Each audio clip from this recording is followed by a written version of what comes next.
Welcome back to my channel কালো মিষ্টি। 2024-এর শুরুতে ঘুরতে গিয়েছিলাম গুয়াহাটি ও তার সংলগ্ন অনেক জায়গা, যেটা আস্তে আস্তে জানতে পারবে। ভিডিওগুলো একে একে এইবার তোমাদের সাথে শেয়ার করতে চলেছি। তো এখন আমি আছি হাওড়া স্টেশনে, যেটা তোমরা দেখে বুঝতেই পারছো। এখন উঠবো ট্রেনে। আমি হাওড়া টু গুয়াহাটি গিয়েছিলাম 12345 সরাইঘাট সুপারফাস্ট এক্সপ্রেস ট্রেনে করে। তারই অভিজ্ঞতা এই ভিডিওর মাধ্যমে তোমাদের কাছে আমি শেয়ার করতে চলেছি। এখন আমি উঠে পড়েছি ট্রেনে। সর্বপ্রথম তোমাদের বলি আমি হাওড়া স্টেশনে পৌঁছালাম কিভাবে। আমি বসিরহাট থেকে বেলা 11:47 শিয়ালদহ হাসনাবাদ লোকাল ধরে প্রথমে শিয়ালদহতে পৌঁছাই। সেখান থেকে ট্যাক্সি করে হাওড়া স্টেশনে পৌঁছাই। এই যাতায়াতের কোনো ভিডিওই আমি তোমাদের সাথে শেয়ার করতে পারলাম না, কারণ সমস্ত ভিডিওই আমার ফোন থেকে ডিলিট হয়ে গিয়েছে। এখন আমাদের ট্রেন হাওড়া স্টেশন থেকে ছেড়ে দিয়েছে। 12345 সরাইঘাট এক্সপ্রেস রোজ বিকেল 4:05 হাওড়া স্টেশন থেকে ছেড়ে 999 কিলোমিটার রাস্তা কেবলমাত্র 18 ঘন্টায় অতিক্রম করে আমাদেরকে পৌঁছে দেবে পরের দিন সকাল ঠিক 10:05 গুয়াহাটি স্টেশনে। মাঝে হল্ট আছে 13টা। এই ট্রেনের অ্যাভারেজ স্পিড থাকে 55 কিলোমিটার পার ঘন্টায়। এই ট্রেনে স্লিপার কোচ ছিল 9টা, যার ভাড়া 520 টাকা। এসি 3 টায়ার কোচ ছিল 5টা, যার ভাড়া 1365 টাকা। আর এসি 2 টায়ারের ভাড়া ছিল 1940 টাকা। এসি ফার্স্ট ক্লাসের ভাড়া ছিল 3275 টাকা। এছাড়া এই ট্রেনে 3টে জেনারেল কোচও ছিল। আমি কিন্তু এই স্লিপার কোচেই গিয়েছিলাম। আর আমি কিন্তু এই সরাইঘাট এক্সপ্রেস ট্রেনের এক্সপিরিয়েন্স একবার যাওয়াতেই তোমাদের সাথে দিচ্ছি না। আমি যেমন হাওড়া টু গুয়াহাটি এই 12345 সরাইঘাট এক্সপ্রেসে গিয়েছিলাম, ঠিক তেমনই গুয়াহাটি থেকে ফেরার সময় 12346 সরাইঘাট এক্সপ্রেস, যেটা দুপুর 12:20 গুয়াহাটি থেকে ছেড়ে পরের দিন ভোর 5:30টার সময় হাওড়া স্টেশনে পৌঁছায়, সেটাতে ফিরেও ছিলাম। তো যাওয়া আসা দুটোই আমার এই ট্রেনে খুব ভালোভাবেই হয়েছিল। এবার বলি টাইমিং নিয়ে। এই সরাইঘাট এক্সপ্রেসের টাইম একদম ঠিকঠাক। যদি কোনো সময় ট্রেন ছাড়তে স্টেশন থেকে 10-15 মিনিট দেরিও হয়, তাও কিন্তু টাইমের মধ্যেই গন্তব্যস্থলে পৌঁছে দেওয়া হয়। যেমন আমার ট্রেন ফেরার দিন 5:30টায় হাওড়া স্টেশনে ঢোকার কথা ছিল, কিন্তু 5টার সময়ে আমাদের হাওড়া স্টেশনে ট্রেন ঢুকিয়ে দিয়েছিল। তা বাদে এই ট্রেন ভীষণভাবে পরিষ্কার ছিল। ট্রেনের ফ্লোর, বাথরুম, বেসিন প্রায় 1 ঘন্টা অন্তর অন্তর এসে পরিষ্কার করে যাচ্ছিল।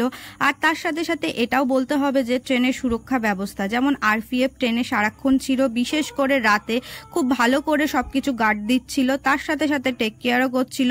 আর এই ভিডিওটা কিন্তু আমি ট্রেন থেকে নামার সময় নিয়েছিলাম। দেখো ট্রেন থেকে নামার সময়ও কিরকম পরিষ্কার ছিল, যেটা আমি তোমাদেরকে বলছিলাম। আর তা বাদে যেরকম যা স্লিপার কোচে হয় সেটাই ছিল। আমি যেহেতু স্লিপার কোচের টিকিট কেটেছিলাম, সেটাই তোমাদেরকে দেখাচ্ছিলাম। আর এবার চলো দেখে নি বেসিন আর বাথরুম। এই হচ্ছে আয়না আর এই হচ্ছে বেসিন। বেসিনটা দেখো কতটা পরিষ্কার আছে। আর দুটো বাথরুম ছিল, একটা ছিল কিন্তু ইন্ডিয়ান আর একটা ছিল ওয়েস্টার্ন।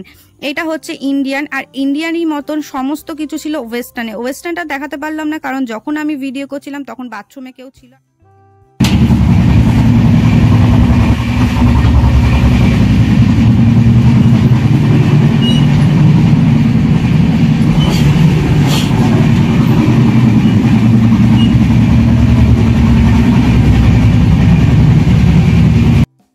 আমরা কিন্তু বাড়ি থেকেই সমস্ত খাবার দাবার সঙ্গে করে নিয়ে গিয়েছিলাম। তোমরা যদি খাবার দাবার সঙ্গে করে না নিয়ে যেতে পারো, তাহলে কিন্তু ট্রেনের নিজস্ব প্যান্ট্রি কার্ড রয়েছে, যেখান থেকে তোমরা খাবার অর্ডার করতে পারো। তা বাদে কিন্তু প্রচুর ফেরিওয়ালা উঠবে, যারা ভাত, রুটি, তরকারি সমস্ত কিছু তাদের কাছে পেয়ে যাবে। তা বাদে এরকম চা, অনবরত চা, বিস্কুট, চিপস অনবরত ফেরিওয়ালা উঠতে থাকবে। তো কোনো রকমের অসুবিধাই তোমাদের হবে না।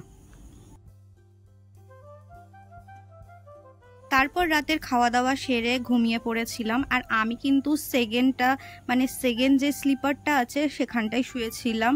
এমনি কমফোর্টেবল, বাট ট্রেন তো ভীষণ স্পিডে যাচ্ছিল, ভীষণভাবে নড়াচড়া করছিল। এটা একটুখানি অসুবিধা হয়েছে। তা বাদে যদি নিচে আর ওপরে একদম ওপরে শোয়া যায়, তাহলে কিন্তু একদম কমফোর্টেবল। আমি আসার সময় কিন্তু ওপরে শুয়েছিলাম।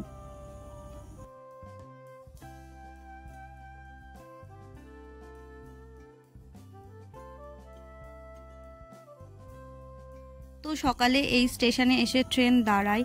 এর আগে বহুবারই ট্রেন দাঁড়িয়েছে, যেমন বর্ধমান, মালদা, এই দুটো স্টেশনে আমি সেকেন্ডের জন্য নেমেছিলাম, দিয়ে সেকেন্ডের মধ্যে আমি ট্রেনে উঠে পড়েছিলাম, কারণ ভয় লাগছিল যে যদি ট্রেন ছেড়ে দেয় আর কি। কিন্তু এই স্টেশনে কিন্তু আমি বেশ অনেকক্ষণ নেমে ভিডিও করেছি, ফটোও তুলেছি, অনেক বেশ ভাল লাগছিল। আর আমি ক্লাস 10-এ যখন পড়ি, মাধ্যমিক দেওয়ার আগে একবার দার্জিলিং গিয়েছিলাম, আর তখনই আমার প্রথম পাহাড় দেখা। কিন্তু তখন অতটাও না ভালোবাসা ছিল না পাহাড় প্রতি, তাই অতটাও আমার ভালো লাগেনি পাহাড়। কিন্তু এবারে যখন আমি ট্রেন থেকে ফার্স্ট পাহাড় দেখলাম, এই যে তোমরা দেখতে পাচ্ছ, আমি জাস্ট পাগল হয়ে গিয়েছিলাম।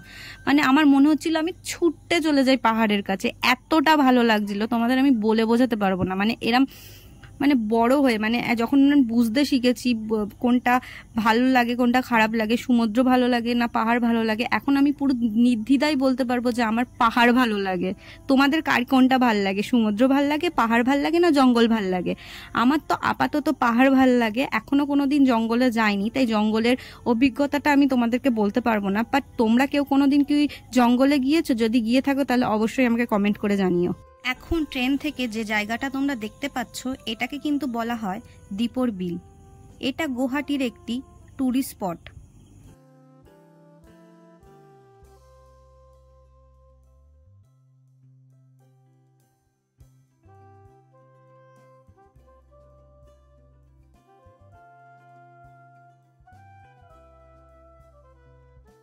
দীপর বিল আসামের কামরূপ মেট্রোপলিটন জেলার গুয়াহাটি শহরের দক্ষিণ পশ্চিমে অবস্থিত।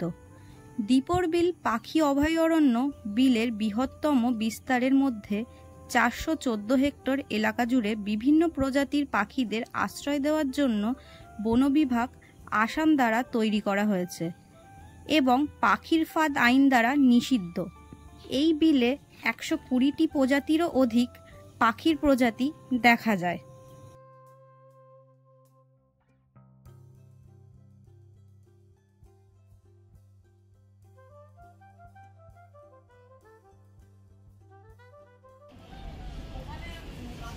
এখন বাজে 9:36, আর এই মুহূর্তে আমরা আছি কামাখ্যা স্টেশনে, গাড়ি এখানেই দাঁড়িয়েছে। কারোর হাতে যদি ট্রেনে করে যাওয়ার এত টাইম না থাকে, তাহলে সে খুব কম সময়ের মধ্যেই গুয়াহাটি পৌঁছাতে পারে। শুধু ট্রেন পথ নয়, বিমান পথ দ্বারাও খুব কম সময়ে ও খুব সহজে গুয়াহাটি পৌঁছানো যাওয়া যায়। এক্ষেত্রে কেউ যদি কলকাতা থেকে যেতে চায়, তাহলে নেতাজি সুভাষচন্দ্র বোস ইন্টারন্যাশনাল এয়ারপোর্ট থেকে প্লেনে করে যেতে হবে লোকপ্রিয় গোপীনাথ বরদলৈ ইন্টারন্যাশনাল এয়ারপোর্ট গুয়াহাটিতে। এক্ষেত্রে প্লেনে তার সময় লাগবে প্রায় 1 ঘন্টা 20 মিনিট মতন। আর আমি এখানে কোনো রকম প্লেনের দাম বা প্লেনের টাইম তোমাদেরকে জানাতে পারলাম না, কারণ এইটুকুনি যা ইনফরমেশন আমি দিয়েছি সবটাই গুগলের দ্বারাই তোমাদের দিয়েছি। আশা করব তোমাদের এই ইনফরমেশনটা কাজে লাগবে। তো এখন কিন্তু চলে এসেছি গুয়াহাটি স্টেশনে। এটাই হচ্ছে গুয়াহাটি স্টেশন। আমাদের ট্রেন কিন্তু ঠিক টাইমে গুয়াহাটিতে নামিয়ে দিয়েছে। একদম কারেক্ট টাইমে আমাদের ট্রেন এনে দাঁড় করিয়েছে। টাইম ছিল 10টা 5, এখন বাজে 10টা 4। এটা হলো গুয়াহাটি স্টেশন। আর এই স্টেশনের বাইরে থেকে আপনারা সব রকমের গাড়ি পেয়ে যাবেন। কেউ চাইলে আগে গুয়াহাটির সাইট সিন কমপ্লিট করে শিলং যেতে পারেন, অথবা গুয়াহাটি নেমেই শিলং চলে যেতে পারেন। এই স্টেশনের বাইরেই কিন্তু শিলংয়ে যাওয়ার জন্য প্রচুর গাড়ি পেয়ে যাবেন, যেটা শেয়ারও যায়, আবার চাইলে আপনি রিজার্ভও করে নিতে পারেন। এখন রাত হয়ে গিয়েছে, আর এই মুহূর্তে আমরা আছি পল্টন বাজারে।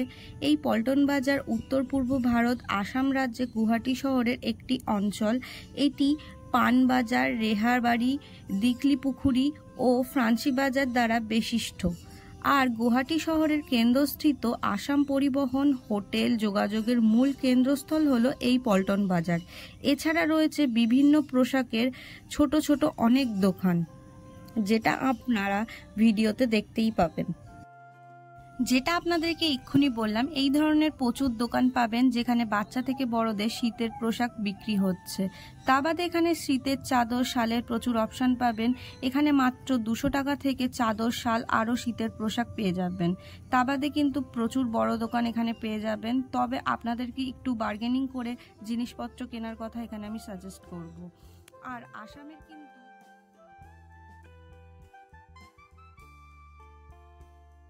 আর আসাম কিন্তু পৃথিবী বিখ্যাত তার সিল্ক শাড়ির জন্য। এখানে গেলে যে শাড়িগুলো আপনারা কিনতে পারেন তার মধ্যে হচ্ছে মেখলা চাদর, muga silk, golden silk, white পাতা, উষ্ণ ইরি সিল্ক।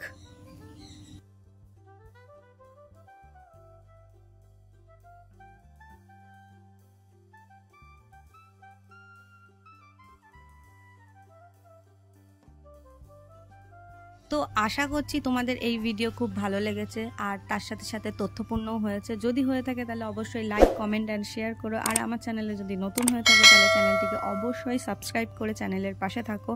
আর এর পরপর কিন্তু প্রচুর ভিডিও গুয়াহাটি, কামাখ্যা, গুয়াহাটির সাইট সিং, শিলংয়ের সাইট সিং আসতে চলেছে। তাই সব কিছু দেখার জন্য অবশ্যই চ্যানেলটিকে সাবস্ক্রাইব করে চ্যানেলের পাশে থেকো।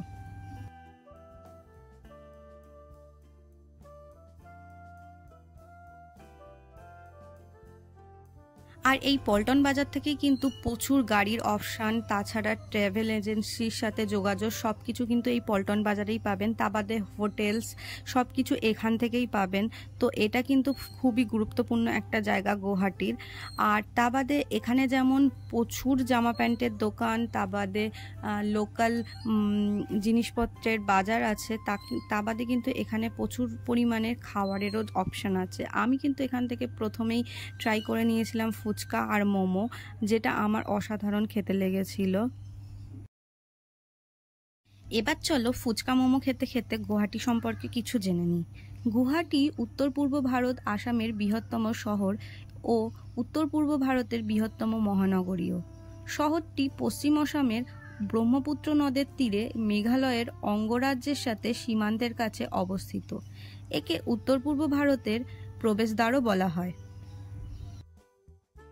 এখানে দেখার মতো প্রচুর দর্শনীয় স্থান আছে, তার মধ্যে বিশেষ উল্লেখযোগ্য হলো মা কামাখ্যা মন্দির, শ্রী উমানন্দ মন্দির, বালাজি টেম্পল, বশিষ্ঠদেব মন্দির, আসাম স্টেট মিউজিয়াম, সীমান্ত শঙ্করদেব কলাক্ষেত্র, আসাম স্টেট জু কাম বোটানিক্যাল গার্ডেন, আরও অনেক কিছু। তো এই ছিল আজকের ভিডিও, যেখানে আমি ট্রেনের সমস্ত রকমের অভিজ্ঞতা তোমাদের সাথে শেয়ার করেছি। তা বাদে পল্টন বাজার গুয়াহাটি নিয়ে নানা রকমের তথ্য আর অভিজ্ঞতা তোমাদের সাথে শেয়ার করলাম। আশা করব তোমাদের ভিডিওটা ভালো লাগবে। খুব তাড়াতাড়ি আসছি আর একটা নতুন ভিডিওর সাথে। এর পরের ভিডিও কিন্তু আমি কামাখ্যা মন্দির সম্পর্কে করতে চলেছি, যেখানে কিভাবে পুজো দেবেন, কিভাবে কি হয় কামাখ্যা মন্দিরে, সব রকমের তথ্য সেই ভিডিওতে থাকবে। Tata, thank you for watching.